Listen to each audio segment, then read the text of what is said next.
obviously there's a lot of gun rights groups out there. There's a lot doing, rallies and political activism. There's bigger groups than you guys, the NRA being an obvious one, doing this stuff. So what is that? How you plan to set yourself apart? What are the unique things that you guys are bringing to the table here? When we look at the 2A political space, and again, what we have heard from our members is there are a lot of 2A political groups, and I think a lot of groups that are doing really good work. Second Amendment Foundation and other groups launching legal challenges, for example. That's not something that the USCCA plans on operating in, but we think that's great work and, want to partner and continue to see those organizations do that. We didn't see a ton of investment in gun owners, this sort of grassroots activation piece. I think that's what's currently missing in this whole conversation. We see a lot of focus in the legal space, rightfully so. We're having some success there. We obviously saw a win in the Supreme Court last year with the Bruin decision. The legal landscape is important, and I think there's a lot of great work being done there. I don't see a lot of great work being done in the grassroots space. I don't see a ton of investment in the average gun owner, teaching them how, again, to be these sorts of citizen lobbyists and to be the best advocates for themselves, for responsible gun ownership. And it's really true to the mantra of the USCCA. We teach our members to be responsible gun owners. We talk a lot about personal responsibility. What the Action Fund and what our political advocacy efforts are going to focus on is your individual civic responsibility, that ultimately we get the government we deserve. And that's a hard pill to swallow. And if you are uncomfortable or frustrated, dismayed at the current political environment, it's up to you to stand up and get involved in your local community, state, federal level, wherever it may be, and participate.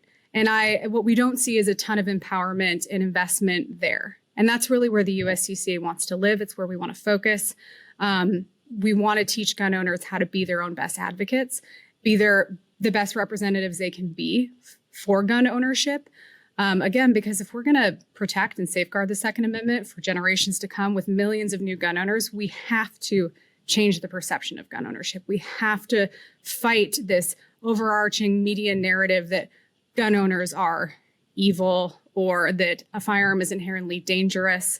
It's an uphill battle. And so I think that really starts at the ground level organically through grassroots. Okay. And how do you plan to approach sort of the political realities surrounding guns? Obviously, we're in this very polarized era, and guns in particular have become a very partisan issue where essentially there are very few pro-gun Democrats left, at least at the national level. And it's really become an issue that's completely captured by the Republican Party as far as, advocacy goes. Like how do you deal with that? And even extending beyond the national level to the state level, you see a lot of extreme polarization there where gun laws are radically different once you cross state borders in some areas. What are your plans to operate in this sort of era that we've found ourselves in? I would say this is idealistic and this is optimistic, and we recognize that gun ownership shouldn't be political. It shouldn't, and it shouldn't be partisan. The Second Amendment is the guiding founding principle document of our country. All elected officials take an oath to uphold the U.S. Constitution. The Second Amendment is part of that. The fundamental right to self-defense really shouldn't be partisan. That continues to be what the USCCA believes and what we say to our members. And Stephen, we have a lot of members across the political spectrum who identify as Democrat, Republican, Green Party, Libertarian, Independents. And so we want to start there. Foundationally, fundamentally, we don't believe this should be a partisan issue. Now, to your point, there are political realities, right, that in this environment, it is hotly contested, it is polarized. And so we'll continue to work with anyone who wants to have a conversation about the fundamental right to self-defense, who's willing to stand up and protect the Second Amendment. If that's Republicans, if that's Democrats, great. But we want to be welcoming to sort of that whole political spectrum, recognizing likely the majority, especially of elected leaders in this country, are going to identify as Republicans. But I think we need to take a step back and recognize that this really shouldn't be a partisan issue. And we certainly saw over the past 2 years gun ownership cut across all political ideologies, cut across all races, all demographics, all age groups. So it isn't, we understand it's optimistic and idealistic, but still believe that this really shouldn't be partisan. Yeah, I mean, because, and I think I would just want to dig in here a little bit more on this, because you look at a group like the NRA, right? It has millions of members, even still today, even with the struggles it's gone through across the entire country. And they do talk about, at times, supporting anyone who supports their mission.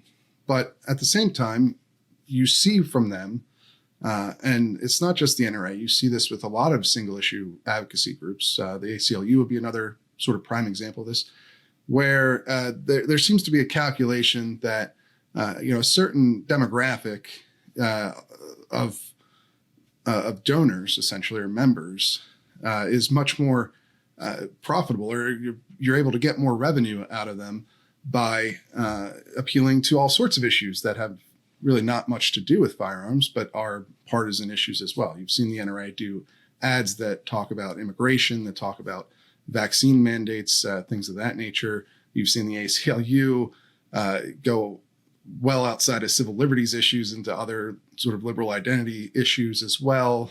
And that kind of speaks to perhaps the political realities that we're in. Again, like maybe it's more advantageous to try and raise more revenue from your core group of supporters than it is to try to get it from people on the fence of an issue. It seems to be a strategic calculation going on there. Why don't you think that's the right approach, or why do you prefer the one that you just articulated here? Why do you think that will be better? I think the other approaches you've outlined are short-sighted and a lack of discipline at the end of the day. The USCCA has very clear guiding core principles and mission, and we intend not to stray from that we really are talking about the fundamental right to self-defense, that a firearm is one of the best tools to protect yourself, protect your family, that we are trying to create safer communities for all people, and that we believe their individuals have a civic responsibility to get involved in the political process. And I think, again, this is it's a focus on being very clear on what our mission is, what our core values are, and what we want to accomplish for our membership.